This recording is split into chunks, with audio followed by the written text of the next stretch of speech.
ഉദയന്റെയും നന്ദനയുടെയും അപകടത്തിൽ സഹിക്കാൻ വയ്യാത്ത വിധം സങ്കടങ്ങൾ അഭിനയിക്കുന്ന കാർത്തികയും യതീന്ദ്രനും ഓപ്പറേഷൻ തിയേറ്ററിൽ നിന്നും വരുന്ന ഡോക്ടർ കാറപകടത്തിൽപ്പെട്ടവരുടെ മരണവാർത്ത സ്ഥിരീകരിക്കുന്നു.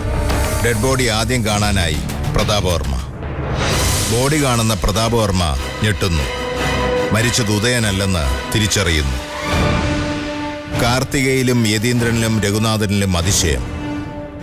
കണക്കുകൂട്ടലുകൾ പിഴച്ച വിഷമവുമായി എല്ലാവരും നിൽക്കുന്നു. ഉദയനും നന്ദനയും അവിടേക്ക് കടന്നു വരുന്നു. അവരെ അതിശയോക്തിയോടെ എല്ലാവരും നോക്കുന്നു. ഉദയൻ നടന്ന സംഭവം പറയുന്നു. ബാബുജി ബാക്കി പണത്തിനായി പ്രതാപവർമ്മയെ വിളിക്കുന്നു. ആക്സിഡന്റിൽ മരിച്ചവരുടെ ഫോട്ടോകൾ കാണിക്കുന്ന കാർത്തികയും യതീന്ദ്രനും. കാർ ആക്സിഡന്റ് സംഭവിച്ചതിൽ ചില സംശയങ്ങൾ നന്ദന ഉദയനോട് പറയുന്നു. ഇനി തുടർന്ന് കാണുക. അപ്പൊ അടുത്ത മാസം 23-ാം തീയതി വിവാഹം. എന്താ, ഉറപ്പിക്കാലോ? ഞായറാഴ്ചയാണ്. എല്ലാവർക്കും സൗകര്യമായിരിക്കുമല്ലോ? ഉറപ്പിക്കാം അല്ലേ ചേട്ടാ? പിന്നെന്താ, ധൈര്യമായിട്ട് ഫിക്സ് ചെയ്യാം. നാളും പൊരുത്തവും ഗ്രഹനിലയും എല്ലാം ഒത്തു നോക്കിയതല്ലേ രവി സാറേ? പിന്നെ ഞങ്ങൾ ഞങ്ങളുടെ നിലയ്ക്കൊന്ന് നോക്കിച്ചു. എന്നാലും ഒന്നിനും ഒരപാവതയില്ല. ഞങ്ങളുടെ ജോത്സ്യം പറഞ്ഞതേ ആയുരാരോഗ്യ സൗഖ്യങ്ങളോട് കൂടിയ ദീർഘ ദാമ്പത്യം ആയിരിക്കുമെന്നാ.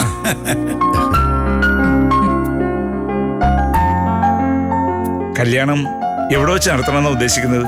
ഇവിടെ അടുത്തൊരു അമ്പലമുണ്ട്, അവിടെ വെച്ച് വേണ്ടെന്നാ ജലജ പറയുന്നത്. ആ അമ്പലത്തിൽ പാർക്കിംഗ് സൗകര്യം തീരെയില്ല. മെയിൻ റോഡിൽ നിന്ന് കുറെ ഉള്ളിലാണ് താനും. അമ്പലം വേണോന്ന് നിർബന്ധമുണ്ടോ ചേച്ചി? ഹേയ്, അങ്ങനൊന്നുമില്ല. സൗകര്യങ്ങൾ നോക്കിയാ മതിയാവും. എന്നാ പിന്നെ ഓഡിറ്റോറിയത്തിലായിക്കോട്ടെ. ഇപ്പൊ അതാണല്ലോ ഫാഷൻ. ഇവിടെ ഒരു സുമംഗലി കല്യാണ മണ്ഡപം ഇവിടെ വളരെ അടുത്താ. ഏതാണ്ട് 1 കിലോമീറ്റർ വരും. ഓ, അത് സെൻട്രലൈസ്ഡ് AC അല്ല രവി. അതിപ്പോ ഓഡിറ്റോറിയം AC ആയിരിക്കണമെന്ന് നിർബന്ധം എന്നാ? വല്ലാത്ത ചൂടല്ലേ ഏട്ടാ? എന്നാ പിന്നെ AC ആയിക്കോട്ടെ, അത് കുറയ്ക്കണ്ട. കല്യാണ മുഹൂർത്തം എപ്പോഴാണ് കുറിച്ചിരിക്കുന്നത്?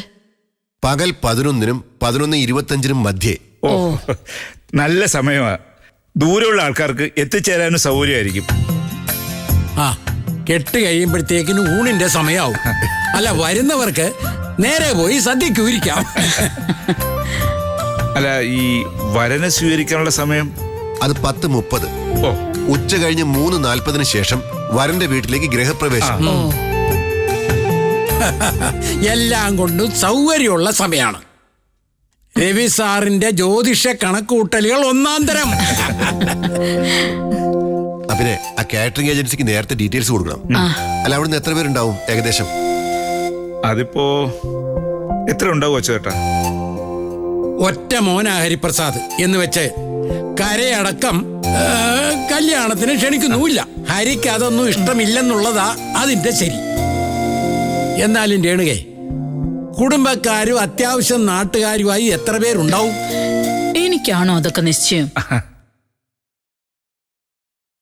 ഞങ്ങൾ പോയിട്ട് ആലോചിച്ചതിന് ശേഷം വിവരം അറിയിക്കാം. അതായിരിക്കും നല്ലത്. അത് മതി രവി. പ്രഭാരട്ടാ, കാര്യങ്ങൾ ഇത്രയൊക്കെ ആയല്ലോ. ഏറ്റവും പ്രധാനപ്പെട്ട ഒരു വിഷയം നമ്മൾ ഇതുവരെ ഡിസ്കസ് ചെയ്തിട്ടില്ല. മക്കള് നമ്മുടേതാ. അവർ കല്യാണം കഴിഞ്ഞ് ജീവിതത്തിലേക്ക് കടക്കും. പക്ഷെ ആ ജീവിതത്തിന് ഒരു അടിത്തറ ഉണ്ടാക്കി കൊടുക്കേണ്ടത് നമ്മളുടെ കടമയാ. എന്താ ഞാൻ പറഞ്ഞത് ശരിയല്ലേ? 101% ശരിയാ. ഹരിപ്രസാദിന് വിദ്യാഭ്യാസമുണ്ട്, ജോലിയുണ്ട്, കുടുംബപരമായും വെൽ ഓഫ് ആണ്. അതിനനുസരിച്ച് നിൽക്കണമല്ലോ ഞങ്ങളുടെ കുട്ടിയും. ദുബായിൽ നിന്ന് ഞങ്ങൾ വരുമ്പോ സ്റ്റേറ്റ് ബാങ്കില് നിക്ക് രവി സാറേ, അത് നമ്മുടെ ചർച്ചാ വിഷയമല്ല. നേരത്തെ നമ്മൾ ഇതൊക്കെ പറഞ്ഞതല്ലേ? എന്നാലും ഒരു അണ്ടർസ്റ്റാൻഡിങ് വേണ്ടതല്ലേ? അത് ജലജെ, ധാരണ നമ്മള് വീട്ടുകാർ തമ്മിലാ വേണ്ടത്. പിന്നെ സുപ്രിയും ഹരിയും തമ്മിലും. ധാരണയെന്ന് ചേച്ചി ഉദ്ദേശിച്ചത്? പരസ്പര വിശ്വാസം. അതാണ് ദാമ്പത്യ ജീവിതത്തിന്റെ ഇന്ധനം.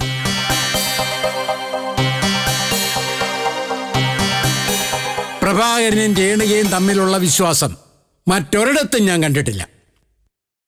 ഇവിടെയും ഏറെക്കുറെ അങ്ങനെയാണെന്നാ തോന്നുന്നത്.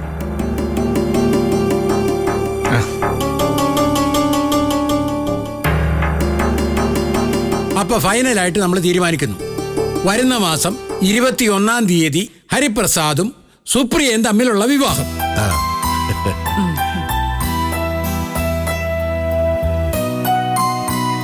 മുഹൂർത്തം പകൽ 11-നും 11:25-നും മധ്യേയുള്ള ശുഭമുഹൂർത്തത്തിൽ.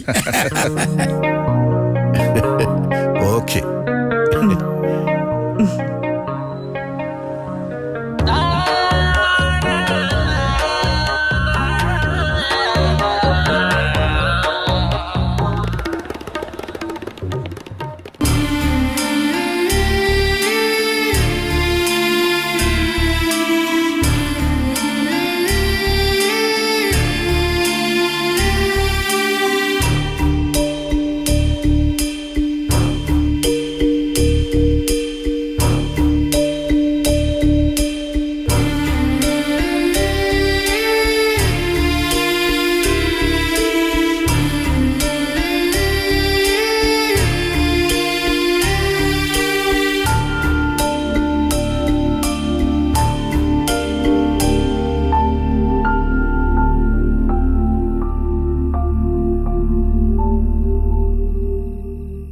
മോളു,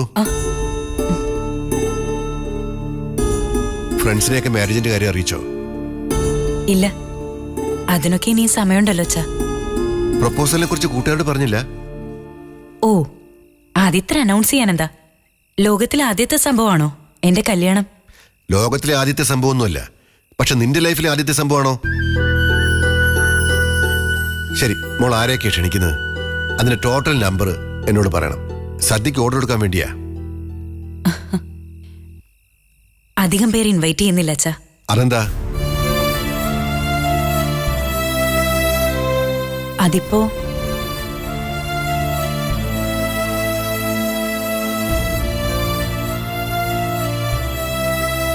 അച്ഛനറിയാലോ, എന്റെ ഫ്രണ്ട്സ് കൂടുതൽ പേരും ദൂരസ്ഥലങ്ങളില, പലരും നാട്ടിലില്ല. ക്ഷണിച്ച വരാൻ അവർക്ക് ബുദ്ധിമുട്ടാവും. സോ ആഫ്റ്റർ മാരേജ് സൗകര്യം പോലെ ഒരു റിസപ്ഷൻ വെക്കാം, അത് മതി. എന്താ പ്രിയ? ലുക്കിയ, എന്ത് പറ്റി മോളു? അച്ഛനോട് പറ. മോക്ക് കല്യാണം ഇഷ്ടമല്ലേ? ഇന്ന് ഞാൻ പറഞ്ഞോ? അങ്ങനെ പറയാതെ പറയുന്നതായി എനിക്ക് തോന്നുന്നു. I feel it. ഇക്കാര്യത്തിൽ നീ ഇൻഡിഫറന്റ് ആയിട്ട് പെരുമാറുന്നു എന്നൊരു സംശയം. മോക്ക് മാത്രമല്ല, ജലജയ്ക്കും എന്തോ പ്രശ്നമുള്ളതായി തോന്നുന്നു. എന്ത് പ്രശ്നം? അത് തന്നെയാ ഞാൻ ചോദിക്കുന്നത്. കല്യാണം ഉടനെ വേണ്ടെന്ന് ജലജ ആദ്യം പറഞ്ഞു. കാരണം വ്യക്തമല്ല. ഇപ്പൊ മോക്കും എന്തോ ഒരു താല്പര്യക്കുറവ്.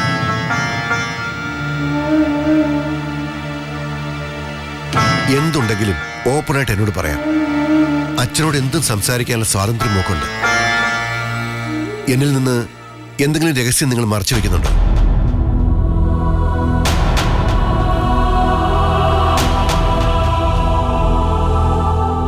രഹസ്യോ?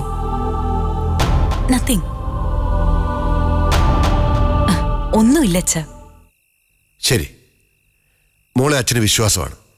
ആ വിശ്വാസത്തിന്റെ പിൻബലത്തിൽ ഞാൻ പ്രൊസീഡ് ചെയ്യാ. പിന്നെ തടസ്സമൊന്നും പറഞ്ഞേക്കരുത്. ഇല്ല അച്ഛാ, I M okay. Good. Good night. Good night.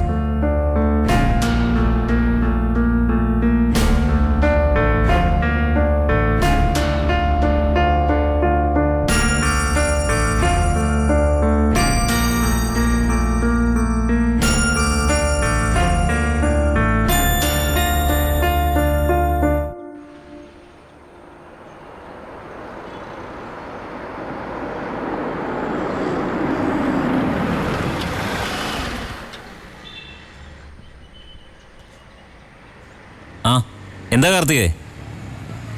ഫ്രൂട്ട്സോ? ഇതൊക്കെ നിനക്ക് നേരത്തെ പറയാൻ പാടില്ലായിരുന്നോ? ഞാനിപ്പോൾ ടൗണിൽ നിന്ന് തിരിച്ചു. ഇനി ഫ്രൂട്ട്സൊക്കെ നാളെ കഴിക്കാം. പറ്റില്ല. നീ ഫോൺ വെച്ചേ.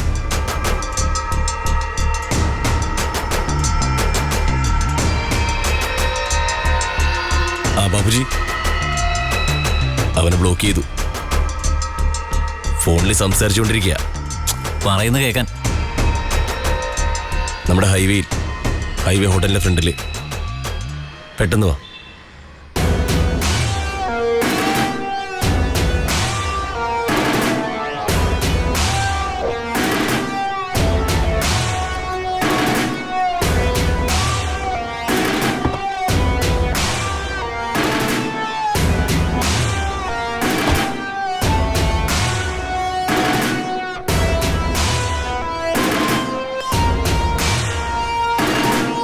എന്താ?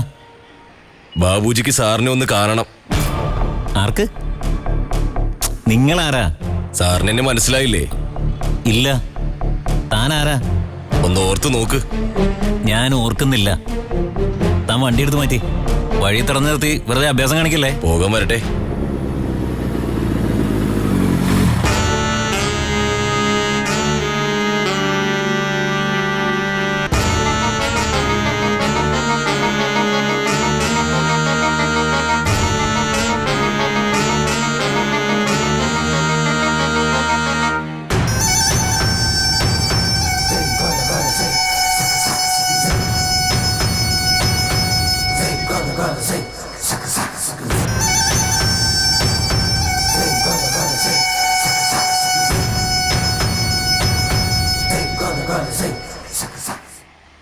ബാബുജി, സാറ് നമ്മളെ ഒന്നും ഓർക്കുന്നില്ലാന്ന്. അത് ശരി. ഇങ്ങോട്ട് നോക്കേ. ബ്രഹ്മി കഴിക്കുന്നത് നല്ലതാ, മറവി മാറാൻ. ഒന്ന് പരീക്ഷിച്ച് നോക്ക്. അതെ, ഒന്നുകിൽ വന്നേ. ഹാ, ഇങ്ങോട്ട് വാ സാറേ. വാ സാറേ, വരാനേ. ചോദിക്കട്ടെ. എവിടെ നിൽക്ക്. ബാലൻസ് 8 ലക്ഷം രൂപ എപ്പോഴാണ് എൻ്റെ ഓഫീസിൽ എത്തിക്കുന്നത്? ഇന്ന് തന്നെ ആയിക്കോട്ടെ. നിങ്ങൾ വല്ലവരെയും കൊന്നതിന് ഞാനെന്തിനാ പൈസ തരുന്നത്? എന്തോ?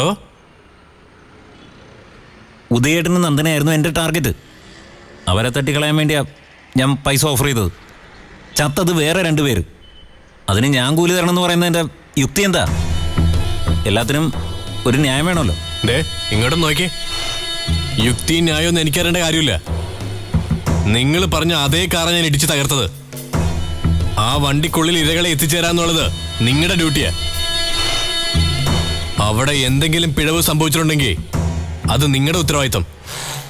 ഇരയെ സംഘടിപ്പിച്ച് കൊല്ലുന്നത് എന്റെ പണിയല്ല. പക്ഷെ എന്റെ ആവശ്യം നടന്നില്ലല്ലോ. അതിന് നിങ്ങൾ അടുത്ത കൊട്ടേഷൻ താ. അതിനു മുമ്പ് ഇതിന്റെ ബാക്കിയുള്ള തുക സെറ്റിൽ ചെയ്യും. എന്ന് പറഞ്ഞ കൂടുതൽ സംസാരിക്കാനൊന്നും എനിക്ക് സമയമില്ല. രൂപ 8 ലക്ഷം എന്റെ കൈ കിട്ടിയില്ലെങ്കിൽ ഒരു കാറും കൂടി അപകടത്തിൽപ്പെടും. ദേ, ഈ കാറ്. അതിനുള്ളിലും ഒരു ഭാര്യയും ഭർത്താവും കാണും. അവരും കുന്നത്തൂർ കോവിലത്തെയായിരിക്കും. തൽക്കാലം സാറ് വിട്ടോ.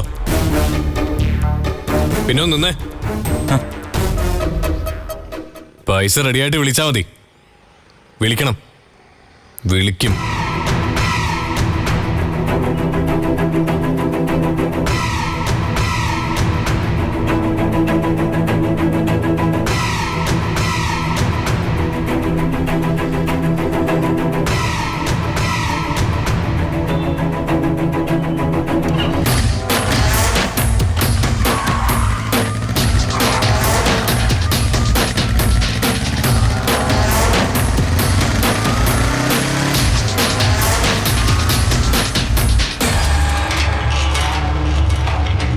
അവൻ എന്തൊക്കെ പറഞ്ഞാലും ആള് മഹാതരികിടേ ബായി.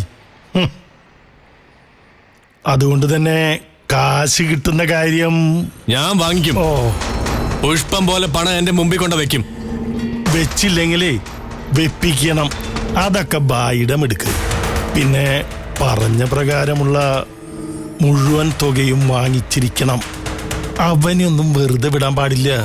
സ്വന്തം സഹോദരനെ കുരുതി കൊടുക്കാൻ ഓർഡർ തന്നവനാ. അതെനിക്ക് വിട്. നമ്മുടെ കാര്യം പറ. അതിലേ ടെൻഷൻ വേണ്ട. രഘുനാഥന്റെ കയ്യിൽ നിന്ന് 8 ലക്ഷവും ഞാൻ വാങ്ങിച്ചു തന്നിരിക്കും. ദേ, 1 രൂപ പോലും കുറയില്ല. കുറയാൻ പാടില്ല. ഇല്ല. പിന്നെ എനിക്ക് ചെറിയൊരു റിക്വസ്റ്റ് ഉണ്ട്. ഒറ്റയടിക്ക് 8 16 ലക്ഷം രൂപയാണ് ബായിയുടെ കയ്യിൽ വന്ന് ചേരാൻ പോണത്. ഒരു ഓപ്പറേഷന് 2 ശമ്പളം. യതീന്ദ്രന്റെ കാശ് മുഴുവനും ബായി എടുത്തോളൂ. പക്ഷെ രഘുനാഥന്റെ 8 ലക്ഷത്തിൽ നിന്ന് ചെറിയൊരു കമ്മീഷൻ എനിക്ക് തരണം. അധികമൊന്നും വേണ്ട. ഒരു 2 ലക്ഷം രൂപ. എന്നോട് കമ്മീഷൻ ചോദിക്കുന്ന? ഇതൊക്കെ ഒരു രസമല്ലേ ഭായ്? 8 ലക്ഷം രൂപ മേടിച്ചു തരാൻ പോകുന്നത് ഞാനാ. ചെറിയൊരു പ്രോത്സാഹനത്തിന് എനിക്ക് അർഹതയില്ലേ? ആ, നമ്മളെ വീണ്ടും കാണേണ്ടവരാ. എനിക്ക് ഒരുപാട് പേരെ തട്ടാനുണ്ട്. എന്നേക്കാൾ വലിയ പുള്ളിയാണല്ലോ നിങ്ങള്. എന്നെ വിറ്റ കാശുണ്ടല്ലോ നിങ്ങളുടെ കയ്യില്. അങ്ങനെയൊന്നുമില്ല ഭായി. അങ്ങനെയൊക്കെ ഉണ്ടോ?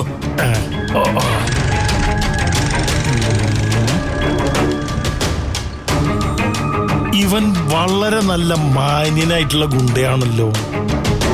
ഇവൻ കാര്യം നടത്തും. ഇവനെനിക്ക് പ്രയോജനപ്പെടുത്താം. അങ്ങനെ കാത്തിരുന്ന ആ കല്യാണം നടക്കാൻ പോവുക. അടുത്ത മാസം 21-ാം തീയതി ഹരിപ്രസാദും സുപ്രിയയും തമ്മിലുള്ള വിവാഹം. ദൈവം ഓരോന്ന് കണ്ടുവച്ചിട്ടുണ്ടെന്ന് പറയുന്നത് എത്ര ശരിയാ. ഓർക്കാപ്പുറത്തൊരു പെണ്ണ് കാണൽ, പിന്നെ എല്ലാം എടുപിടിയുന്നായിരുന്നു. പെൺകുട്ടി എങ്ങനെയുണ്ട്? കൊള്ളാം. ദുബായിലായിരുന്നു. നല്ല സംഭാരം. കല്യാണം എവിടെ വെച്ചാ? വെന്യൂ തീരുമാനിച്ചിട്ടില്ല. ഏതെങ്കിലും ഒരു ഓഡിറ്റോറിയാ നോക്കുന്നത്. എന്റെ വകയായി സുമിത്രയെ കാലയെ കൂട്ടി ക്ഷണിക്കുക. മോളും വരണം. നന്ദനെ വിളിക്കുന്നുണ്ടോ? അത് പിന്നെ പ്രത്യേകം ചോദിക്കണോ? നന്ദനെയും ഉദയവർമ്മയും മുൻനിരയിൽ തന്നെ ഉണ്ടാവും. ഹരിപ്രസാദിന്റെ കല്യാണത്തോടെ എല്ലാവരുടെയും മനസ്സിലുണ്ടായിരുന്ന മൂടൽമഞ്ഞൊന്ന് മാറിക്കിട്ടിയല്ലേ? സത്യസന്ധമായിട്ട് പറയുക, നന്ദനേക്കാൾ ഒരു പടി മുന്നിലാ സുപ്രിയ. ഹരിയേക്കാൾ 4.5 വയസ്സിന് ഇളയതാണ് ആ കുട്ടി. നന്ദനെ ഹരിയും തമ്മിൽ 1 വയസ്സിനുള്ള വ്യത്യാസമല്ലേ ഉള്ളൂ. അവരുടെ കല്യാണം നടന്നിരുന്നെങ്കിൽ ഭാവിയിൽ അതൊരു അപാകതയായേനെ. പഴയ കാര്യങ്ങളൊക്കെ ഇനി പറയുന്ന എന്തിനാ ചേട്ടാ? വിട്ടു, അത് വിട്ടു. മനീഷിന്റെ വിഷയം എങ്ങനാ? അയാൾ എത്ര കാലം ഇങ്ങനെ മുങ്ങി നടക്കാനാ? എനിക്കറിഞ്ഞൂടാ. എന്താ മോളെ, അവൻ ഫോൺ വിളിക്കാറില്ലേ? അവൻ എന്താ പറയുന്നത്? എസ് ഐ കാണേണ്ട പോലെ കണ്ട ഒരു തീർപ്പുണ്ടാകുന്ന മനുഷ്യട്ടം പറയുന്നത്. പക്ഷേ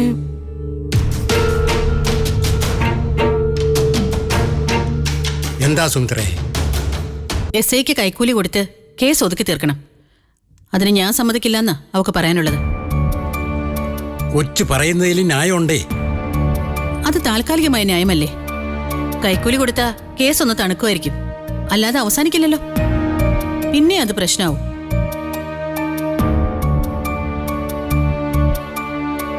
ഇപ്പോഴത്തെ എസ് ഐ സ്ഥലം മാറിപ്പോയിട്ട് പുതിയ ഒരാൾ വന്നാലോ?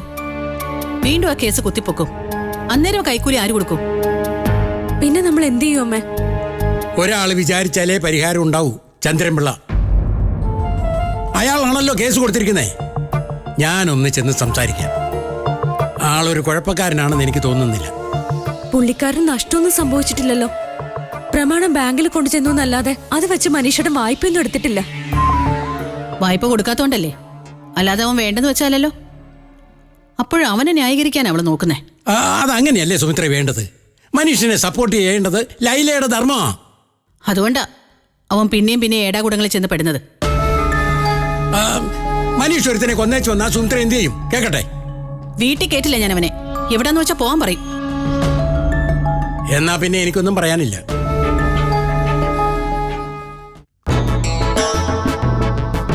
ആരാ സുമിത്രയത്?